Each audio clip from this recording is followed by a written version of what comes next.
because I don't think Cal Raleigh is the most important player to that lineup for the Mariners. Well, I think that's Julio hold on. Rodriguez. You're missing the fact that Ben pointed out. You've got a catcher not only catching every day, getting his body beat up, going in when his legs might not be 100% from catching all day long, and hitting 58 bombs and 121 RBIs. What's his batting average? 230, 240? Awesome. He's a product of today's system where you hit 60 bombs but strike out 200 times and hit below 250. Cool. Awesome. And to me, that's not an MVP type player. I don't even think Cal Raleigh is the most important player on this team. I think Julio Rodriguez is.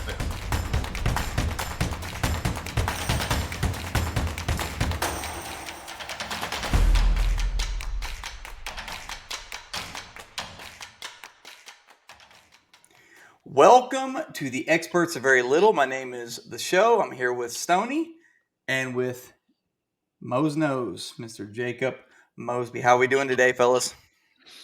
I've had better days. You've had better days. Well, I'm going to assume it's because of all the OSU stuff you're wearing. We're going to get right into breaking news. Breaking news as of today. Oh, my goodness. React, John. React. Go. Well, obviously we talked about this a few weeks ago, and I said that I thought it would be at the end of the year if anything was done.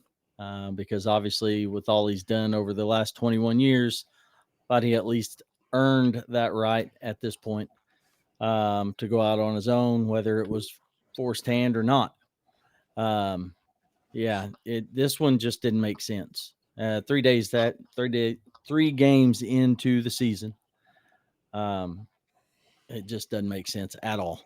Mosby, did we not tell him it was time to do it? You might as well get it done. Might as well get it done. What's the point? What's the point of prolonging it? Well, there's multiple reasons why you prolong it. One, I get recruiting. He hasn't been recruiting worth the crap, John.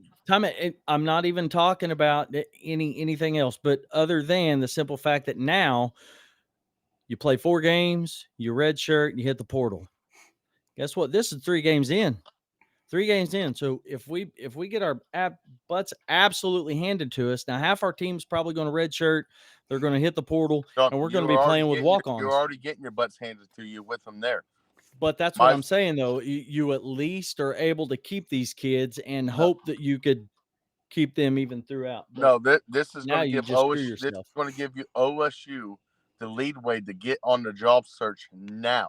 You can't negotiate a contract during the season. So that doesn't do anything now because they weren't going to do it while Gundy was still a coach. So now you get on a job search because if you're searching for another coach, why you got a coach hired? Yeah, but you can't have negotiations at all during the season.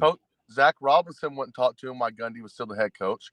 Some of these other coaches been mentioned, they wouldn't talk to him. Well, Gundy's still your head coach. There's not an opening, so I'm not going to entertain. That's not a professional way to do it. So they're cutting ties because they know it's not going to get any better. Like you talk about recruiting, I get that, but he's been lazy in recruiting the last couple of years. He's been lazy in player development. He's been lazy in wanting to change with the motto of what. I wouldn't call it lazy as much as an old dog not wanting to join in on the new tricks.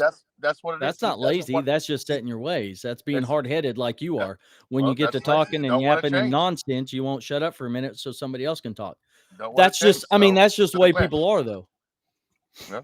So that's why he don't have a job. And that's why he won't be hired again probably by another program. That is the dumbest thing that I've ever heard. So I want to hear that. Do you think he goes somewhere else? Do you think he retires? Absolutely. No, he's done said that he's still ready to coach. Okay, John. There's several teams. You just said he's hard-headed. He's stuck in his ways. He didn't want to change to the way college football is, right? Because he's what did he do this year? What did he do this year? Because he was forced to, John. He was forced to by administration. People that are connected to the program said he was almost fired before, but they forced him to give more NIL. So if he's stuck in his ways, these other programs are going to call, hey, how was he to work with? How was he to deal with? When you listen, because this is almost, and I won't bring politics in this at all, but I'm just using it as an example. This is right versus left, because where you, as an OU fan, you don't pay attention to half the stuff that's being said over here. You're listening to the negative over here. The one thing that Mike Gundy did come out and say this year, it's one of those things where, you could fight this thing. You could fight the way college football is going right now, and you can continue to try and do it the old way, but it's not going to work, because it's almost like arguing with your wife, knowing you're right and she's wrong, but still choosing to argue and draw out that fight just because you know you're right. But you just shut up and you just go on with it. Gundy said that, but he wasn't doing that. Everything. That's exactly what today, he said this year. Everything I read today, and people that call into these shows that are connected to the program, says Gundy was not changing. He hasn't been changing. That's why they forced this. You're gone. You haven't changed. We're not getting beat 69-3. Oregon's great and all that, but we're Oklahoma State. We've been maybe one of the better programs the last 20 years. We are not accepting losing 69-3. We are not accepting losing to Tulsa. Nobody should ever and being accept outplayed by Tulsa, and it's because of him. It's not because of anybody else. It's because of Mike Gundy that falls on his shoulders. So just like RJ, I think it was RJ Young I was watching today. He said, okay, so he finally hit the portal hard.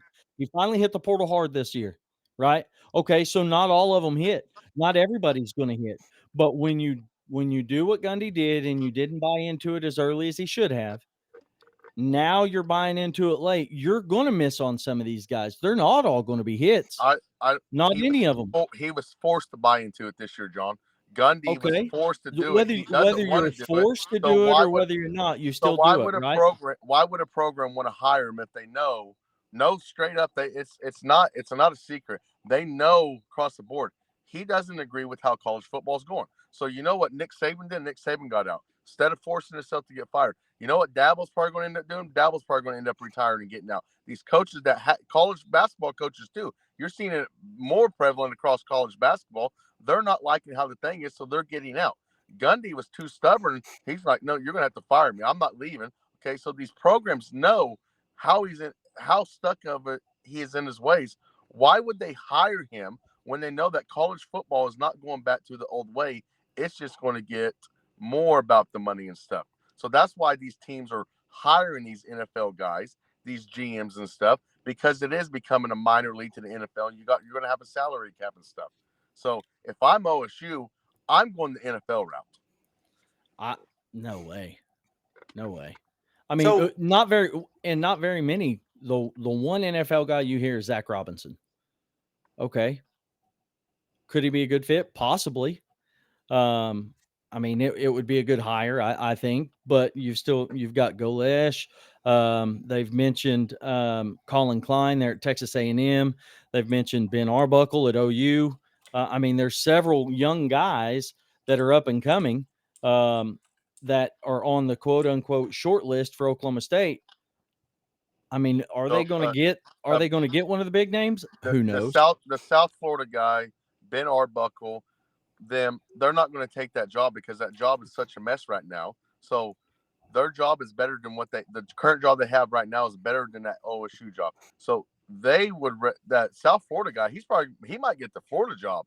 So he might be the top of the list for the Florida job. Probably the next year. But like Ben Arbuckle, he's got this offense turned around. If I'm him, I'm going the Lincoln Riley route.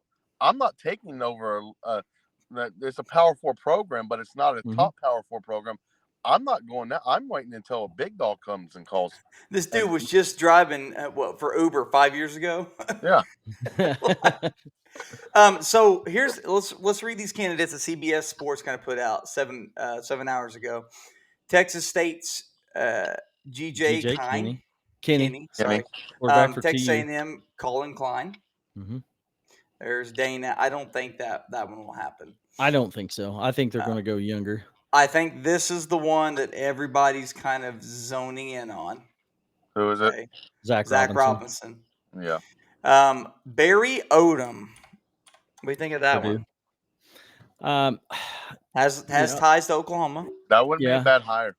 I don't think. Not at all. The only thing, and I'll just go back real quick. The only reason why I think Golesh would entertain it is because he was a GA at Oklahoma State for years before he moved on. he's got ties to Oklahoma State as well. So North good Texas, option. Eric Morris. Yeah. Miami offensive coordinator Shannon Dawson, and then there's Will Stein or Steen, however you say There's it. a name. There's a name not on that list, and he's the coach that just won the game that got Gundy fired. Trey Lamb. Yeah. And if I saw his name thrown up too. Yeah. And if I'm honest, if Zach Robinson says no, because Zach Robinson has the NFL connections, he can bring some of those front office guys from the Falcons that he became friends with to run your general manager part that needs to be happening in college football. If Zach Robinson says no, I'm hiring a guy like Trey Lamb, because for Trey Lamb going from Tulsa to OSU, that's a big time job. As Gundy says it, that's a Yankee job. Okay. Yeah. Galesh, I don't know if OSU's much better of a program than South Florida right now. He's got better recruits in Florida, better options in Florida. I mean, Barry Odom. Now, Purdue probably isn't as better job than OSU right now, but I mean, Galesh. If I'm waiting for Florida to make a call, I'm telling Florida, you write me a check, I'm coming. Here's some more candidates that ESPN posted up. Jeff Traylor. Mm-hmm. There's GJ, Colin Klein, Eric Morris, and then there's Ben Arbuckle. Now, I want to retrace to something, and Mosby kind of let it out of the bag here a little bit, that I was wanting to bring up a topic here. But, John, do you think Oklahoma State's a good job right now? Right now, probably not. I mean, could it be, again, the top team in the Big 12? Yeah, absolutely. Okay. I thought you were going to react a little bit differently. I thought you were going to say, hey, absolutely, it's a good job. Well, I mean, it's all going to depend, right? Because you just had a 4-star running back decommit. Now, that doesn't mean he's not going to recommit later. But Kewan Jones' son, he did reopen his commitment. There was a 4-star receiver that's reopened. Those are the only two that's been announced. That. Yeah, 100%. But then you got to take into account who else is going to reopen if they don't recommit, and then who all is going to hit the portal. I mean, this could absolutely be a complete and total, crapshoot. I'm gonna be honest at with the you. end, but because me and Ben have kind of went away from it. I think you're looking too much into high school recruiting in this modern day of football. Like the 5 stars, 4 stars, yeah, it's nice for you get a recruiting ranking, but the portal has pretty much diminished that ranking. So if you lose a 4-star or 5-star and they reopen their commitment, to me that's not a big deal. Like, well, for a school in our shoes right now, it's a huge deal. No, you got your how you get this job to be good again is you get a young, exciting coach in there that's going to go hit the portal hard, spend money. Money. Well, it's all going to, and that's what I'm saying. It all depends on who you hire. That's how you're going to have to rebuild OSU for the first 2 years. It's going to have to be a portal job. You're going to have to do the Mike Norvell thing. Look at Mike Norvell this year, Florida State. They are top 10 team.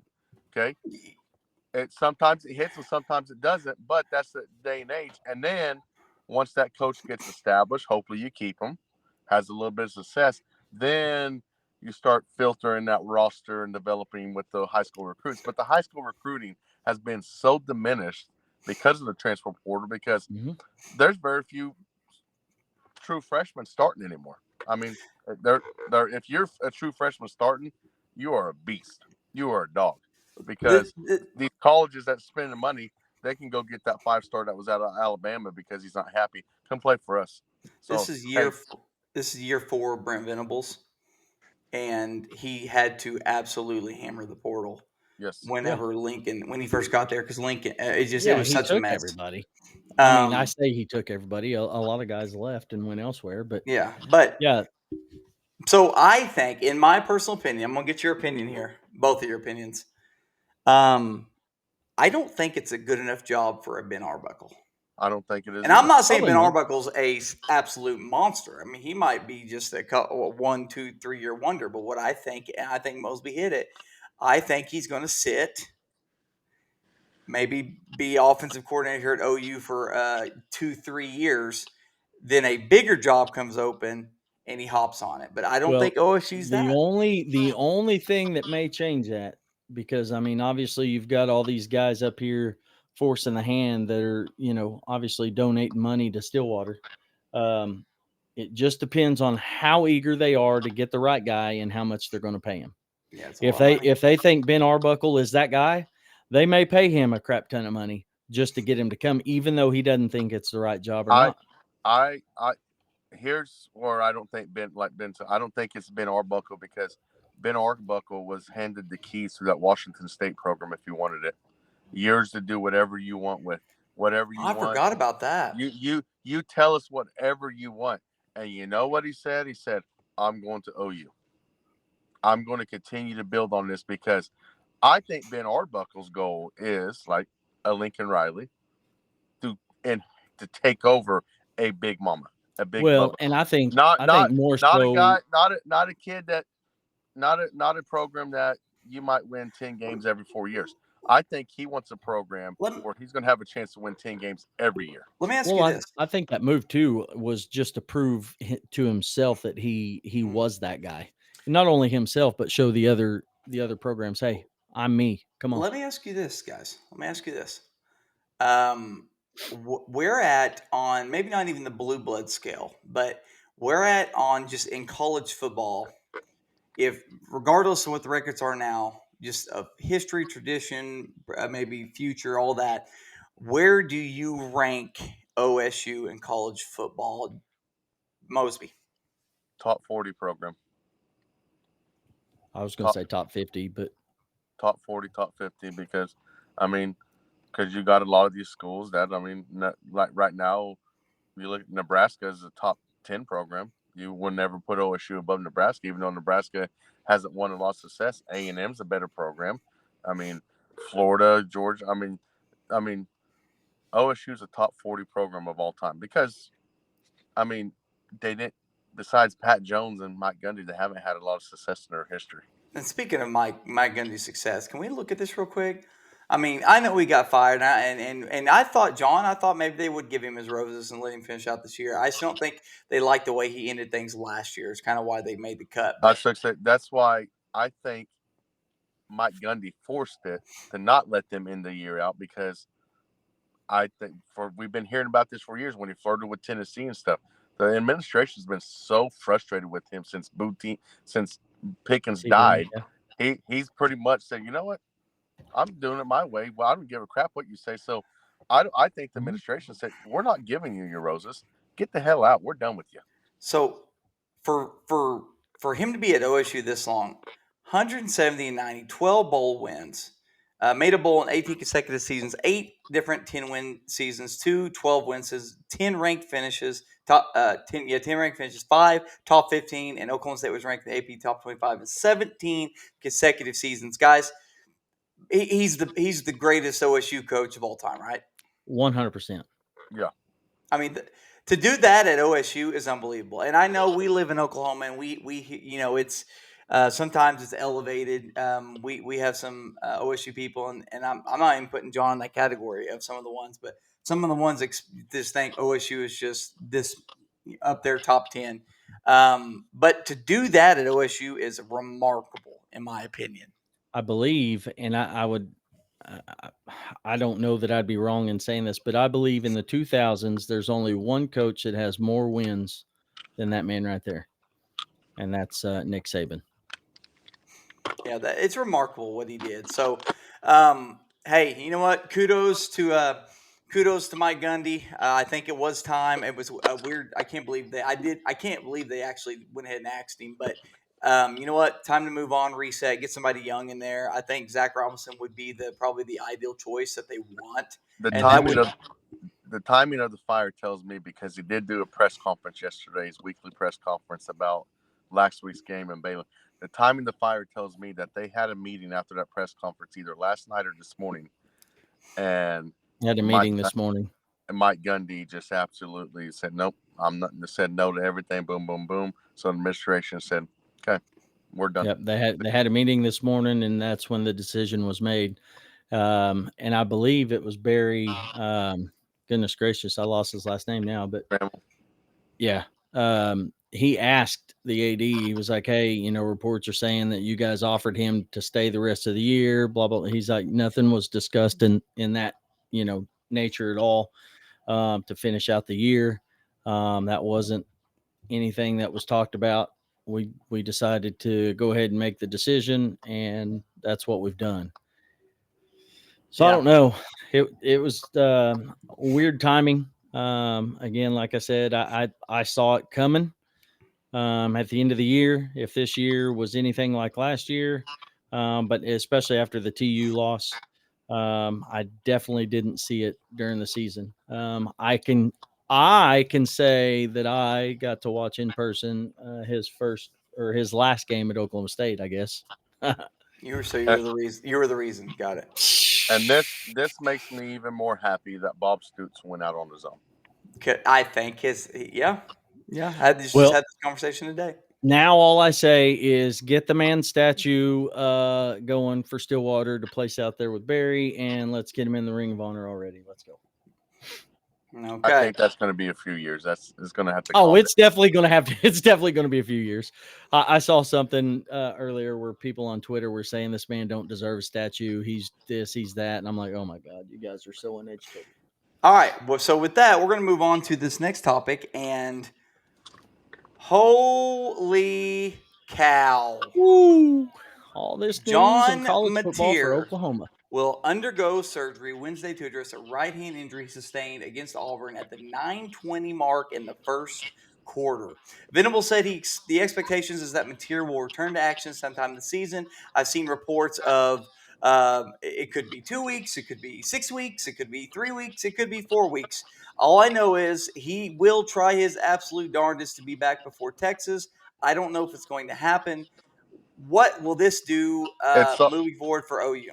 It's all going to depend on how bad it is when they get in there on the surgery tomorrow, is from what I read, because it's the same injury that Jared Goff had a couple years ago, and Jared Goff played in the playoff game 13 days later after surgery. So if you're going to do this, it happens at the right time because you got a bye week for OU and you got Kent State the following week. So he's pretty much going to have 3 weeks off. I mean, does he really need to practice preparing for that? I mean, he's probably going to practice going into that Texas game just to see where he's at. I mean, 3 weeks, he'll be back for South Carolina. Could be back for Texas. I mean, just got to see what the doctor says on his recovery time and how he heals. I mean, love to have him. He's a dog. Yeah. He's a dog. As far as moving forward, it is nice that they do have somebody that has started some SEC games, albeit he wasn't great. But you got to remember the team he was on last year. The offensive line was way worse. He had no receivers. You got a better offensive coordinator. Way better offensive coordinator. You got a better offensive line. The whole team's better. Yes. The defense is unbelievable. So, because Hawkins is the reason why we won the Auburn game last year with some of the worst offensive coordinators. God bless him, Seth Luttrell. Probably never need to coach football again. But I mean, with Hawkins's legs and stuff, I'm kind of excited to see what Arbuckle does with them. Love Mateer, and I think what this does is it hurts Mateer's Heisman hopes more than anything. Yeah, I don't know. OU's all Mateer's better than Hawkins, but with Hawkins' running ability and Ben Arbuckle being a beast on calling plays and stuff, I don't know. I don't think we're in as much trouble as a lot of people might think we are. Well, we're going to beat Kent State for sure, but it's going to flip the. They were starting to trend in the direction that OU might be favored against Texas. Texas will be favored now. Which is fine. Maybe because Arch is sucking this year. Yeah, they'll be favored if Mateer's not in there. But like you said, listen, Mateer, we absolutely have to have him for the long run. If this team with our schedule, legitimately, I think we could lose 3 games and be in the conversation for college football playoff because of Mateer, because of our team, but also because of our schedule. So, with that being 3 losses on the schedule, so. Do what? I think our toughest game is the last game of the year, LSU. And Tennessee will be tough. Tennessee will be tough. Yeah. But I'm not nervous about South Carolina, Alabama, Missouri. I won't be if we have him tier. Unless Hawkins comes out and is crazy good against he probably will be against Kent State, but comes out, if he somehow looks really good against Texas, I'm gonna go, okay, now we can roll. I think we're going to beat South Carolina because I think our defense is unbelievable, and with that, I want to go here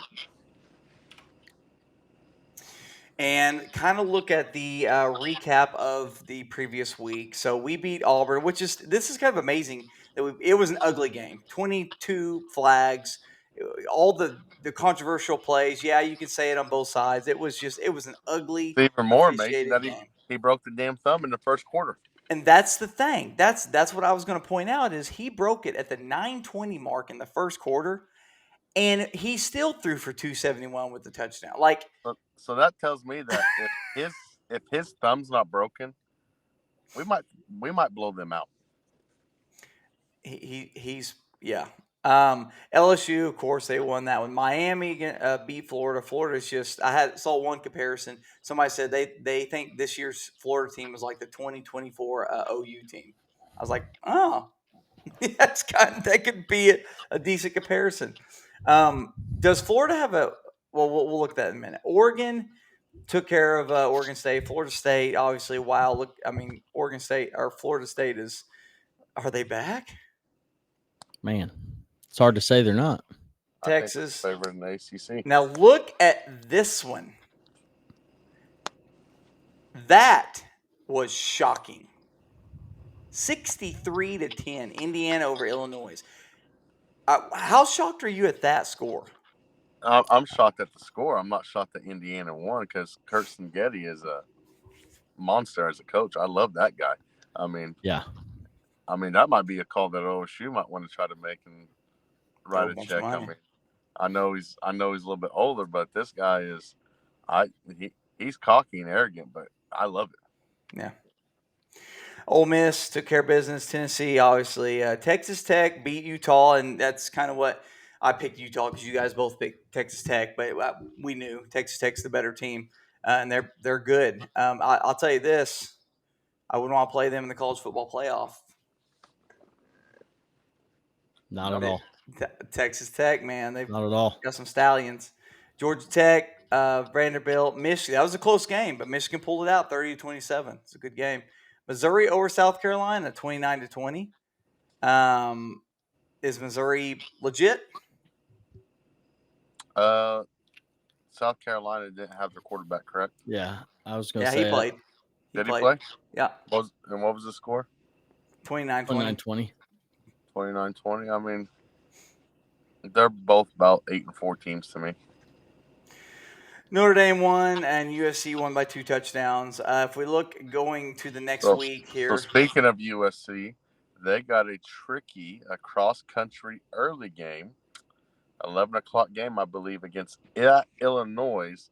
So I think that's going to be a pretty test to see maybe where USC is at. Yep, there it is right there. Then you got Penn State and Oregon. Okay.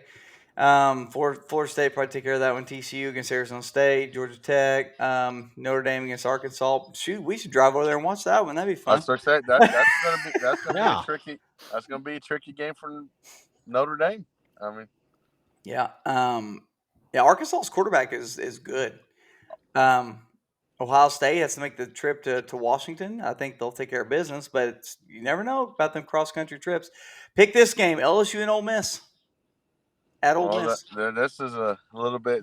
I don't know if you guys seen it. Got a little bit of extra spice on it. Yes, it does. Lane Kiffin's daughter is dating Weeks, the star linebacker for LSU, and then Lane Kiffin put out a tweet and said, "Take the over." So Yep. I think LSU. I think LSU might be the best team in the nation. They're good.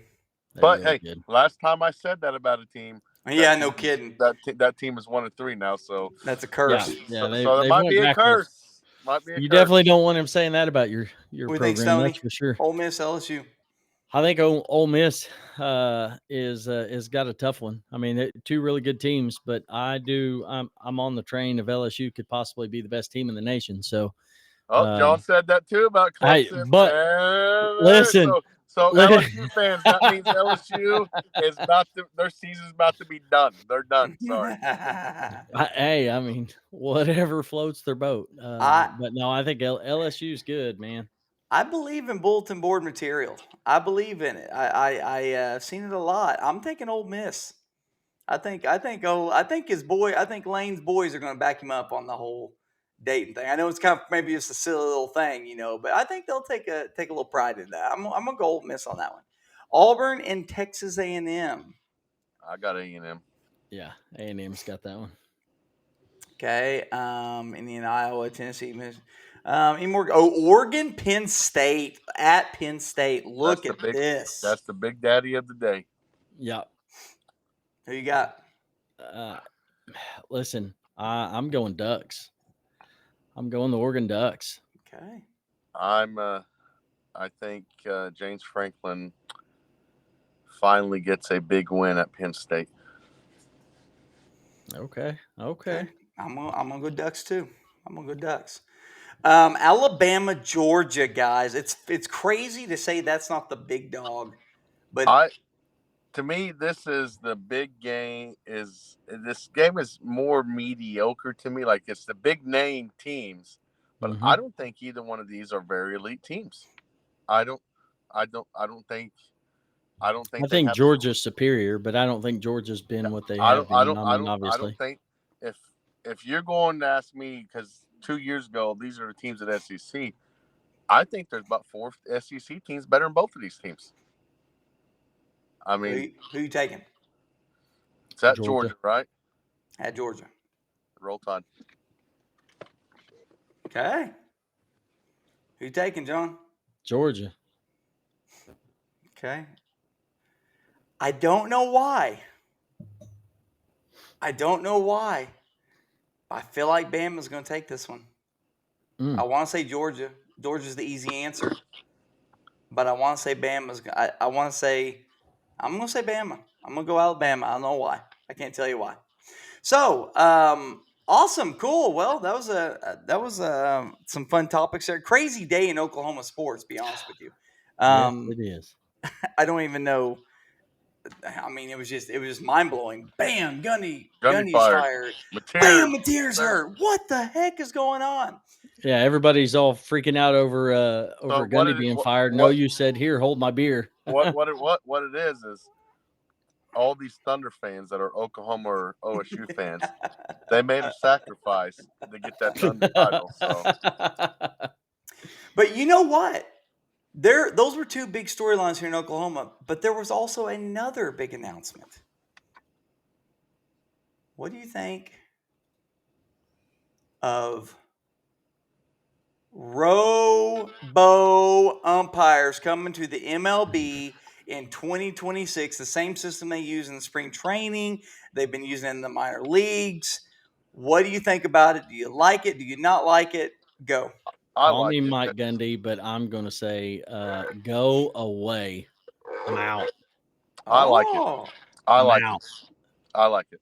The human error part of baseball is what I love. If we're going to sit here and have all these replays and timeouts and we're griping about the game's already too long, blah, blah, blah, whatever, it's all bullcrap because it's all for money. But listen, if they want to save money and shorten game times, cut off the commercials. But this thing right here, I don't get it. I don't like it. You can gripe about, oh, he's blind, whatever. This umpire don't know a strike zone, but that's the best part about baseball.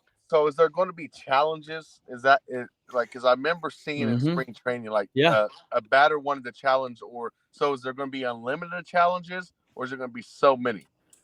Because I haven't seen anything. To me, if it's unlimited challenges, I don't want it, because then that would prolong the game, because the batter like, I don't think that was a strike. Now, if each team has, I think in the minors, a pitcher only gets, I think there's only 2 strikes that he can, or 2 pitches he can challenge. So then I have no issue with that. because then that's not like it's not on every pitch. Like, oh, this is gonna tell us if it's a ball and strike. No, like so you're still not. I You're still think going that's to have what the that minor human leagues, error. if I remember right, that's what the minor leagues are doing. But I don't know what the majors are going to be doing. I hadn't seen anything that's been released on this, but I just hate all this robotic stuff, man. If it's unlimited challenges, then I don't like it. But if it's only a certain menu where you got to be strategic in it, kind of like the NFL is on their challenges and stuff, you got to be strategic in it. Then I like it that way because do you want to challenge that if that was a ball and strike in the second inning, or do you want to save that for maybe the eighth and ninth inning in a high pressure situation? It is right here. You will have. Okay. You will have each team will get 2 challenges and can keep them if they're successful. Challenges can only be initiated by a pitcher, catcher, or batter, and the request must come right after the pitch. To signal a challenge, the pitcher, catcher, or batter must tap his hat or helmet to let the umpire know no help from the dugout or other players on the field is allowed. In each extra inning, a team will be awarded a challenge if it has none remaining entering the inning. See, I like that. That's not too much. So now I think it adds to the situation, like, do we want to use this in the first inning, third inning, or do we want to maybe save these and the managers tell the starting pitchers and batters, we're not using these until the eighth and ninth inning in a tight game? I'll give you my opinion. I absolutely love it. Love it because it takes all of 5 seconds. Yeah, it's quick. 5 seconds. Ooh, I didn't like that call. Let me check it. Boom, there it's on the board. Ooh, overturned. Or ooh, you were wrong. It's beautiful. It doesn't affect the flow of the game. And now that some of these profiles can really tell you if an umpire how successful an umpire is, we're seeing that there are some umpires that they struggle big time. And this is just they're another all little 90 years old. this is another little additive incentive, okay? To kind of just like football added the challenge flag, right? Just an added incentive to help people out that maybe they missed a big call, and it's not really that big of a deal. Almost similar to I was so against the pitch clock. I thought it was so stupid. I was like, why are we doing a pitch clock that's so dumb? But then when I finally watched a baseball game, I realized, oh, the players adapted. It's really not that big of a deal. This is exactly what's going to happen with this. People are freaking out right now, like, oh no robot umpires. Once they go through a season of it, it's not going to be that big of a deal. But that's part of the reason why baseball's losing popularity and not getting is because, like John said, call me my own ways. That's why baseball is losing viewership and stuff. It's because they are stuck in their old ways in a certain way. But they, so yes, they were, but they've had an uptick in viewership because they sped the games up. They're not 3.5 hours anymore. How quick was the game we went to this year? Oh it was my like God, an hour and 30 minutes. It's crazy. 1-0 game. 1-0. Hour and 30 minutes. We got there and then turned around and waited in traffic longer than the game. Yeah, I'll put a game on with my boys, and it's not too long. My boys, when we took them to the game, they liked it because it was not too long. For a game like the NFL and NBA, they can afford to maybe go a little bit longer because their action is nonstop during their live action. Where MLB had to find a way to speed it up because if you got a pitching duel, there's not a lot of action. Yeah. I really do enjoy. I like watching it in spring training. I really like the aspect of that, and I think it's actually going to be good for the game. But there's another couple topics that I really want to talk about here in the MLB, and this is a huge one right here, guys. Cal Raleigh or Aaron Judge for American League Most Valuable Player. Look at those numbers. Cal Raleigh, 58 home runs, 169 OPS plus, 121 RBIs with a .949 OPS, 8.8 WAR. Playing catcher, by the way. And then you have Aaron Judge. He's the best fantasy player in the game. 49 bombs, 209 OPS plus, 105 RBIs, 1.123 OPS with a 9.2 WAR. I am going to give my opinion first because I think this American League MVP should absolutely go to Cal Raleigh. Let me tell you why. He plays catcher. He plays catcher. The dude has hit 58 home runs, has a chance to get 60 home runs, playing catcher back there, busting his body, helping the pitchers out, studying the pitching stats. This doesn't happen at the catcher's position. And last thing, Aaron Judge has won how many years in a row? Where have the Mariners been? The Mariners have not been successful. They're not making the playoffs, but where are they at this year? Yeah. You can't tell me that this Cal Raleigh with 58 home runs is not a massive, massive reason why they are where they are. What do you guys think? 100%. Well, and to me, that's what most valuable player is. It's not most valuable player to the league. It's the most valuable player to the team. And if you take Cal Raleigh and his stats and you remove them from that lineup, where's Seattle? Like you said, they're down at the bottom. I'll tell you where Seattle is. Okay. Seattle's not where they are. So Seattle didn't make the playoffs last year, right? And Cal Raleigh had a great year, right? Same. Not as many home runs. I was going to say, don't compare last year to this year, please. But had a great year, correct? 40-something bombs, close to 50, right?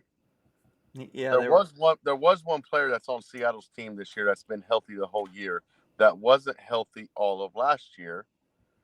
And to me, that's the reason why Cal Raleigh is not the MVP, is because I don't think Cal Raleigh is the most important player to that lineup for the Mariners. I think that's Julio Rodriguez. You're missing the fact that Ben pointed out. You've got a catcher not only catching every day, getting his body beat up, going in when his legs might not be 100% from catching all day long, and hitting 58 bombs and 121 RBIs. What's his batting average? 230, 240? Awesome. He's a product of today's system where you hit 60 bombs but strike out 200 times and hit below 250. Cool. Awesome. And to me, that's not an MVP type player. I don't even think Cal Raleigh is the most important player on his team. I think Julio Rodriguez is. Seattle Mariners are 87-69. They're leading their division. They're probably going to win that division. The New York Yankees are 89-68. The Yankees have 2 more wins. Who would have more wins if you took Judge off and Raleigh off? The Yankees. I think it would be. You took Raleigh and Judge. I think they'd be about the same. I mean, the Yankees lineup is not overwhelming like we used to think it was. Like Stanton's nothing special. That dude can't even barely walk half the time.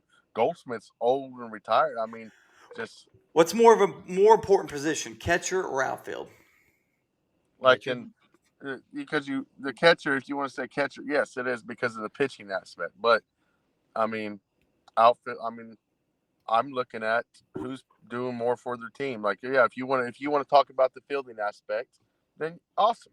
Yeah, it is a fit, but I mean, Judge ain't no slouch in the field. I mean, but what's Raleigh's batting average? Let's pull that up. Let's pull Cal Raleigh's batting average up here. I want to say it's like 250. Let's go look. Let's pull his strikeouts up too. All right, Cal Raleigh, his batting average is 247. So he's not even getting on base a quarter of the time in 4 at-bats. 247. He's first in home runs, third in RBIs, third in OPS. So he's hitting below 250, so he's not even getting on base a quarter of the time. 247. My Lord, you're talking like he's hitting 220. Well, 247. How much? And Judge, I think, is hitting 323. I think Judge is hitting 323. 325. 325. How many? Hold on. How many games has Judge played? How many games did he miss this year with an injury? He's played 147. Not many. So I mean, he missed 40-something games. No, 140. He's only played missed 147. 15. John, he's still got a whole week left. He's maybe missed 5 or 6. I think he had one IL stint. Oh, that's yeah. Never mind. I was sitting here thinking something else, but yeah, no. I mean, even then, you take him off, you take him out of that lineup, and circle that 325 right there, Ben. That's why the MVP to me. I'm not one that's buying into, oh, you hit 240, but you hit 50 bombs for me. you're a great player. You're a great player. You're a great power hitter. Because if that's the case, then Richie Sexton back in the day, Adam Dunn and them, they would be fucking Hall of Famers in this modern day of baseball. And I don't like it. Me and Ben had the conversation about this about a month ago. I don't like that. Like, like, okay, you hit ball. Great. He hits bomb. He's awesome. I love Cal Raleigh, but I don't think he's hitting 247. He's hitting below 250. He might end up below 240 on the year. And how many strikeouts does he have? 179. A lot of strikeouts. He's probably going to have close to 190 by the end of the year. So, do you think is there not an MVP fatigue? Do you think they're just going to give it to Judge, or do you think they're going to give it to Cal Raleigh? Like, if you honestly had to pick who they're going to give the MVP to, regardless of who you think it should go Judge, to, 100%. They're going to give it to Judge. It's just it's the Barry Bonds effect. I'm giving it to Cal Raleigh. I would 100% because to me he's the most valuable player. You take him out of that roster or out of that lineup, and they're not in the playoffs. I do have a little bit of an argument there, John. Yeah, yes. In my opinion, I think Cal Raleigh is a bigger reason why the Mariners are where they are compared to where the Yankees are with Judge. However, if you had to tell me going into next year, which one of these players do you want on your fantasy team, I'm going to take Judge 100 out of 100. You're going to take Aaron Judge. But yeah, but we're not talking about that though. I know, but that's just kind of in the MVP talk. That's why I like Peyton Manning so many years. Aaron Judge. That's why I like LeBron James. They had MVP fatigue. LeBron James should have how many more MVPs, Mosby? But they had 4 or 5. I mean, when Rose won it that year, stop. Mm-hmm. Stop. So anyway, yeah, I would go Cal Raleigh. John, you'd go Cal Raleigh. Mosby'd go Aaron Judge. We'll see how that plays out. I also want to talk about this. Now, this man right here, Shohei Ohtani, first of all, he is the favorite to once again win the NL MVP because his stats are absolutely absurd. He's in the category of Aaron Judge and coin flip who you're going to take in fantasy. He's that good. He's that guy.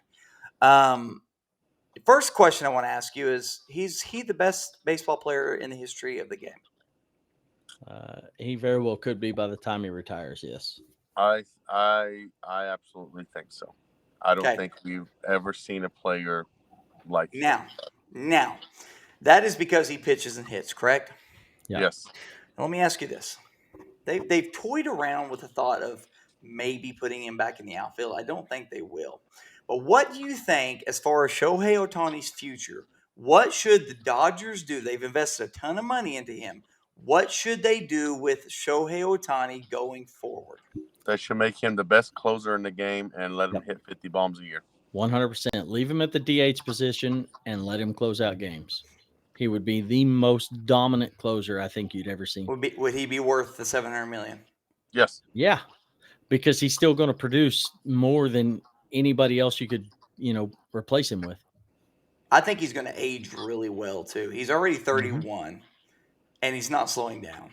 No, he's only getting better. I think they make him the closer. And that's crazy to say. And because with him the closer, he can go 2 innings if he needs to. I think you make him the closer, he becomes the most dominant closer that we might have ever seen. So you'd rather have him for 60, 70 innings than 150? Yes. I'd rather have him for 60 or 70 innings and not risk hurting that shoulder or that elbow again for my damn batting.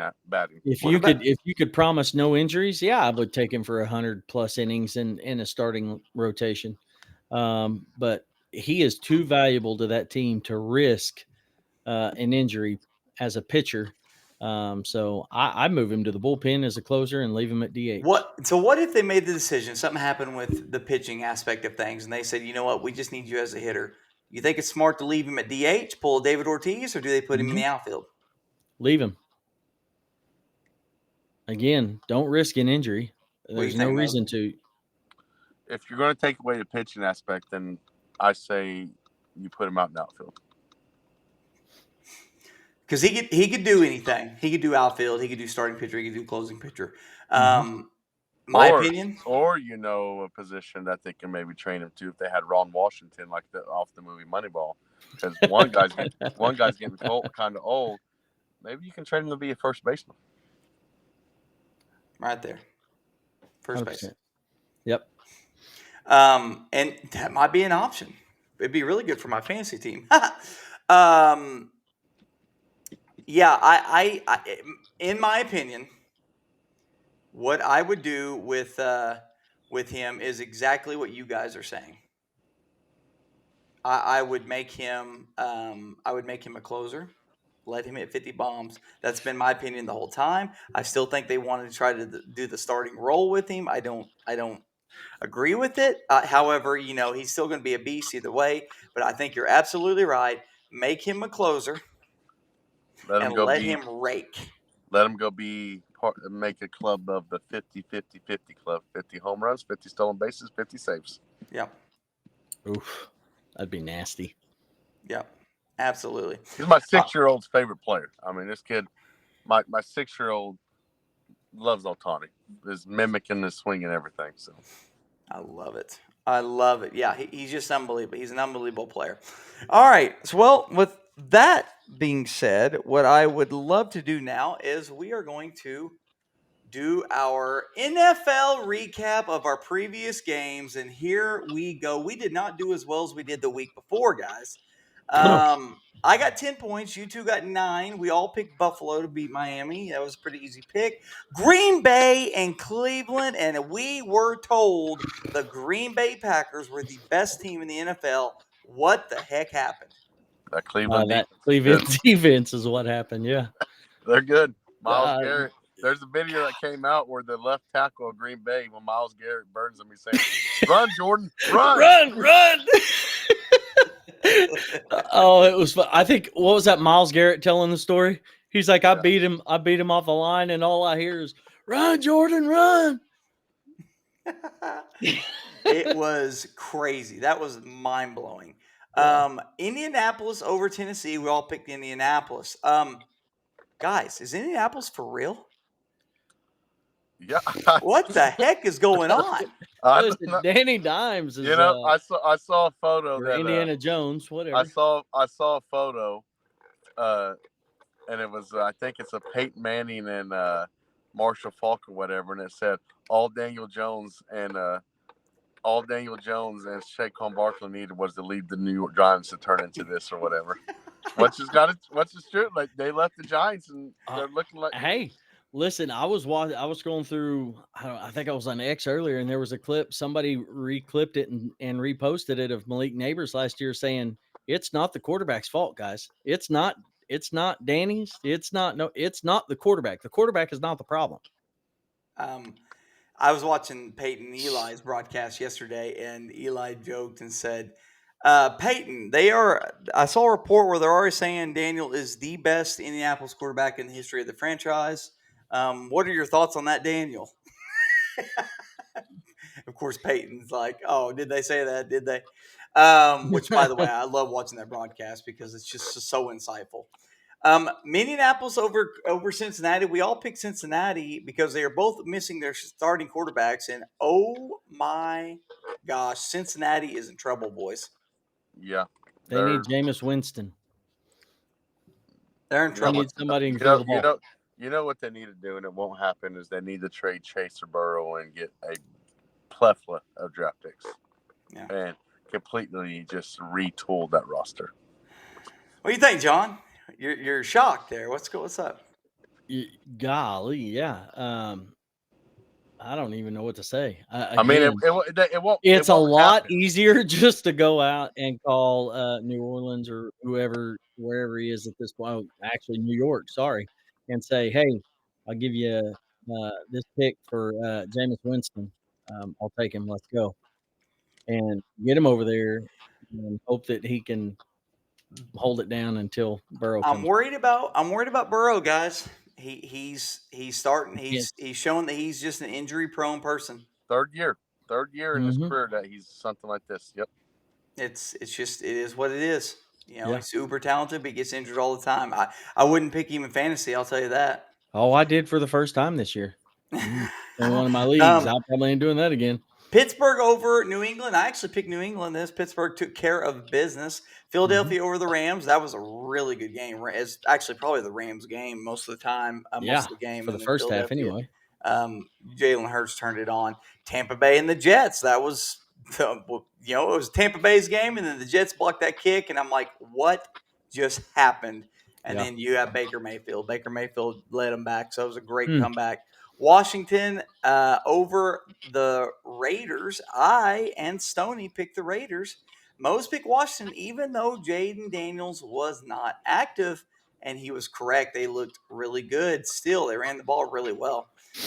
Atlanta, we all picked Atlanta over Carolina. Oh my What lord! in Oh the my heck lord!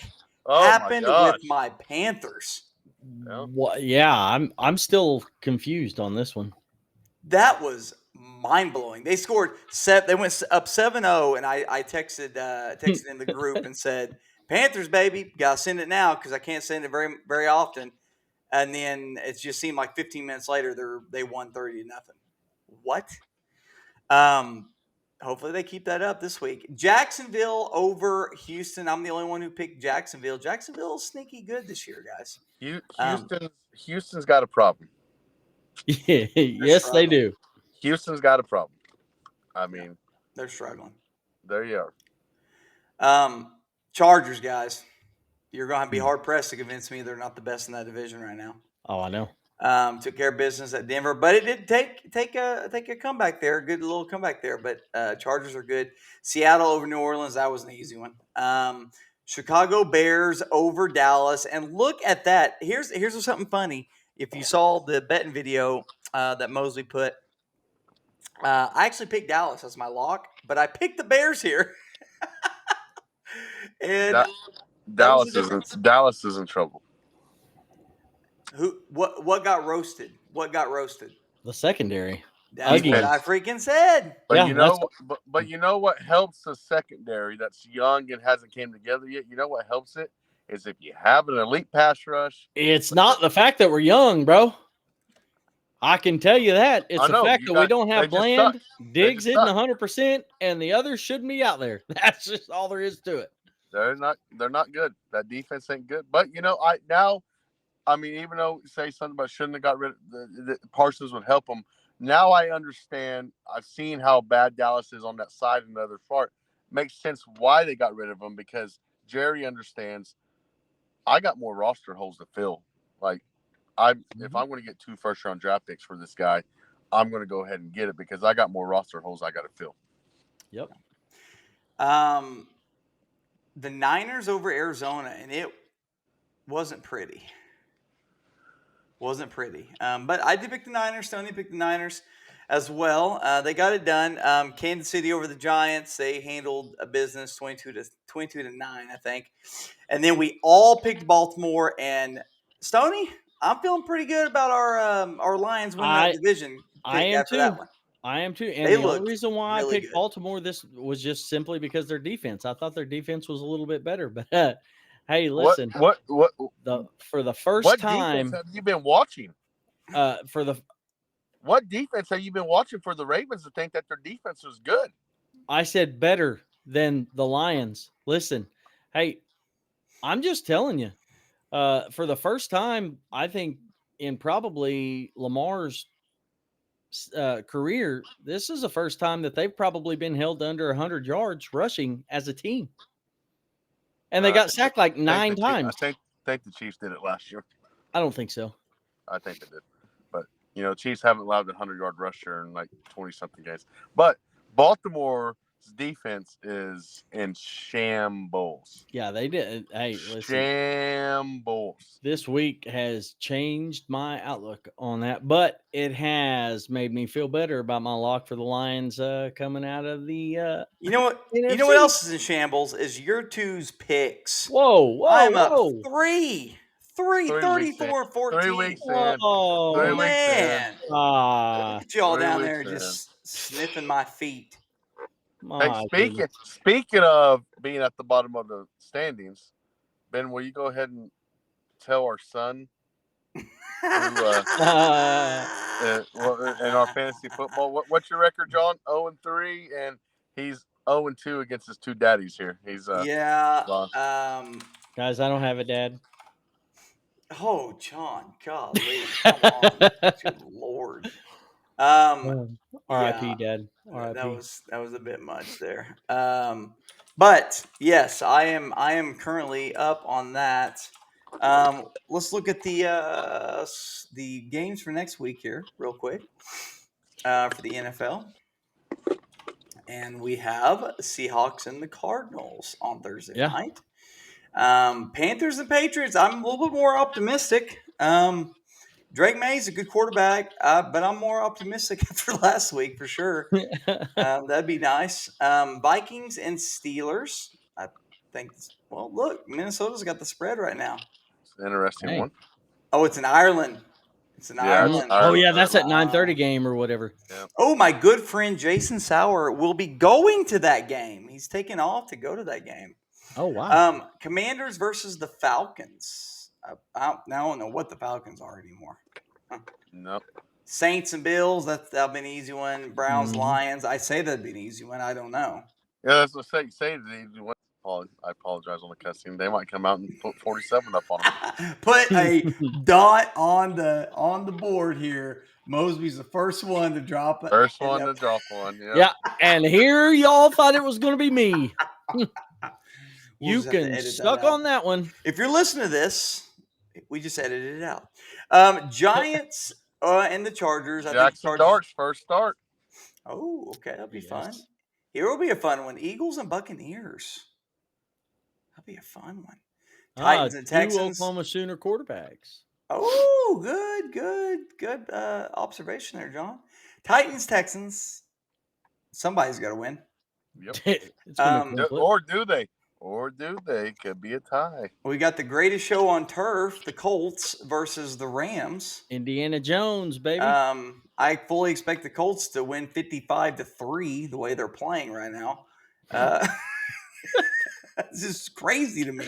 The greatest quarterback in Colts history. What the heck is going on? Jaguars and Niners. Hey guys, Jaguars might. They're not bad.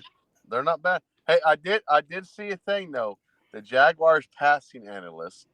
So if you have Brian Thomas, you may not want to play him in fantasy because they went down a thing. His last 4 years of him, the team he's offensive coordinator for, passing game coordinator, their number one receiver was in receiving hell. And then the year after he left, that receiver, like Cooper Kupp, got the Triple Crown. Jackson Smith-Njigba is breaking out this year. And there was like another one that's like that, like he was in Chicago or something, and Amari St. Brown had great games. And now then Brian Thomas has 7 catches for 130 yards on the year. Yeah, it's not good. I still able to boat race John, but it's still not good. Ravens versus the Chiefs. That'll be a good game. Struggling offense versus struggling defense. Mm-hmm. I think the Chiefs get Worthy back this week. I'm pretty sure. Fingers crossed for fantasy wise only. I want to hit on the Chiefs thing real quick. So no one is scared of that offense right now. And they won't be. They are pushing the ball down the field to Thornton, and it's hitting on sometimes. It's not hitting on overtime.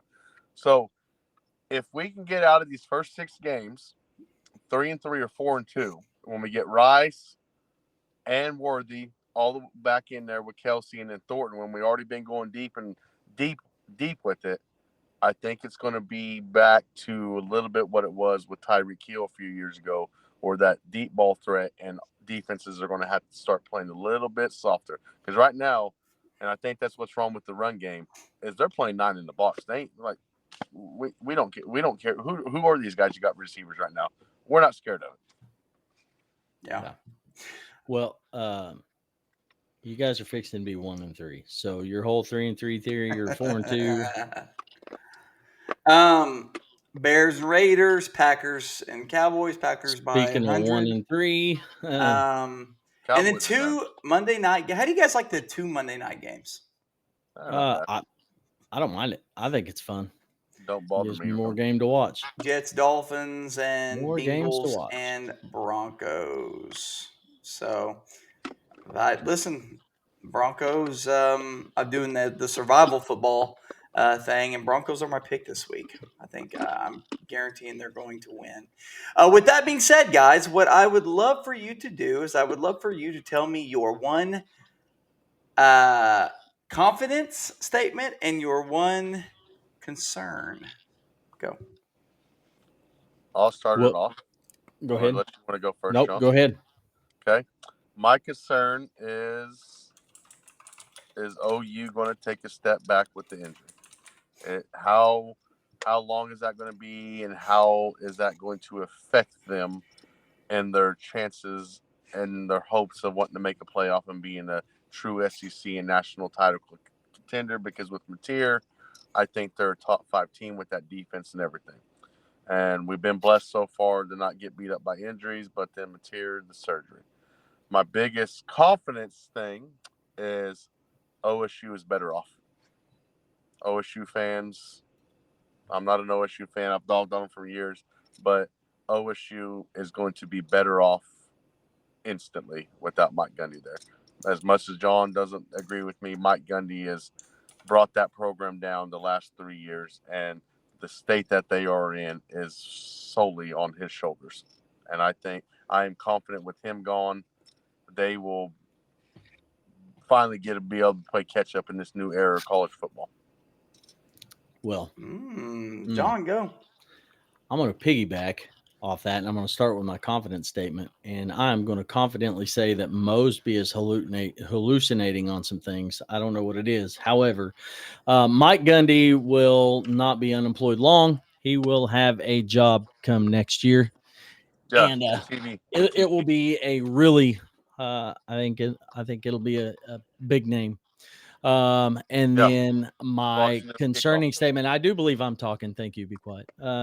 My big concerning thing is listen, Jerry Jones better pull rabbit out of the hat and pull it out quick, because the longer he sits on his hands, the further these Cowboys are going to fall. So he said he's open for business. Let's see how much business he's willing to do. Before you get into yours, Ben, I got to ask John a question. Would you rather the Cowboys punt on the year and get a high pick that you might need, or would you rather them try to fight for a 10-7, 9-8, and maybe that 7 seed or 6 seed? Which one would you rather do? So my thing is last week or the week before last, I was saying, okay, go ahead and get a Trey Hendrickson. Go ahead and go get a pass rusher. I've said it for a couple weeks now. I don't know why, and I know he's injured. Why we haven't signed Asante Samuels, being that our secondary is a weak spot on the defense, and why in the blue crap we haven't signed Justin Simmons is beyond me. Two of our weakest spots. You've got two really good studs out here that one's injured and just one's not signed, that you could sign and put out on the field in a week or two and be two of our best defensive players. So would you rather them tank right now or try to fight? I'm still on the fence.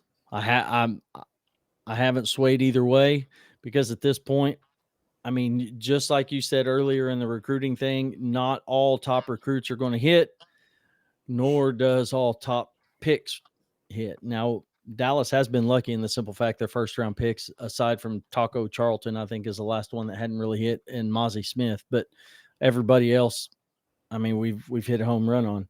So I want you guys to ask me that tough. same question after the Detroit Lions game with the Chiefs, because I have said to Ben before, and he can back me up, is that if the Chiefs didn't make the playoffs, I shouldn't be like this as a fan, but I've been living the life for the last 7 years. If they didn't make the playoffs, I would probably be okay with it, because it gets kind of hard.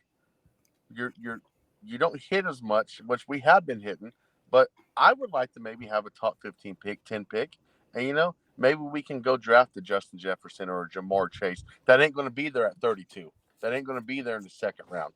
So I wouldn't mind if we went 9-8, 10-7, or but I'm still not getting. I still want them to try to go win the Super Bowl this year. But if it doesn't lean that way with our suspensions and injuries, then I wouldn't be so bad. I mean, I would be okay if we didn't make it too.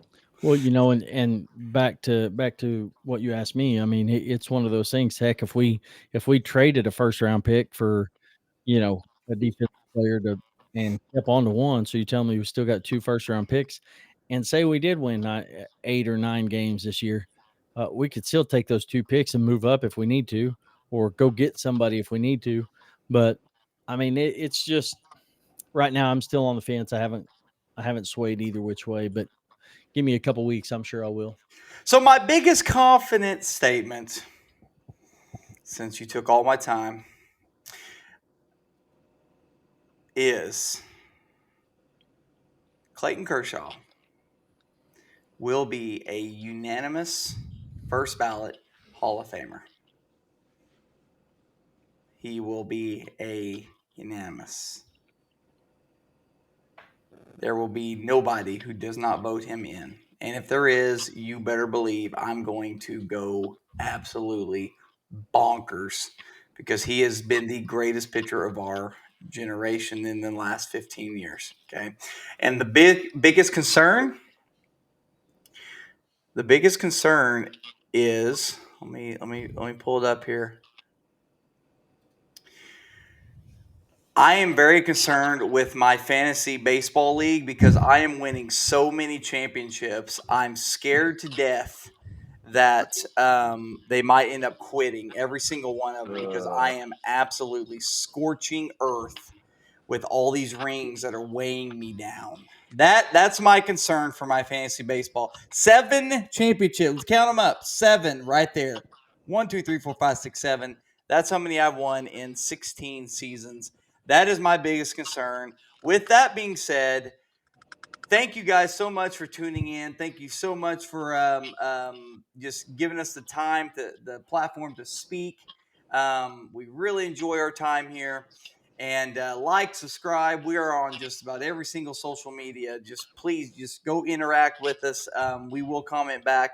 I'm noticing the videos that are getting the most views are the ones that are absolutely just criticizing John and his guaranteed picks of the Dallas Cowboys. So keep it up. Let John keep picking the Cowboys. You guys just roast the crap out of him. That'd be fantastic. Other than that, go spend time with family. It's the most important thing. Make the most important thing the most important thing.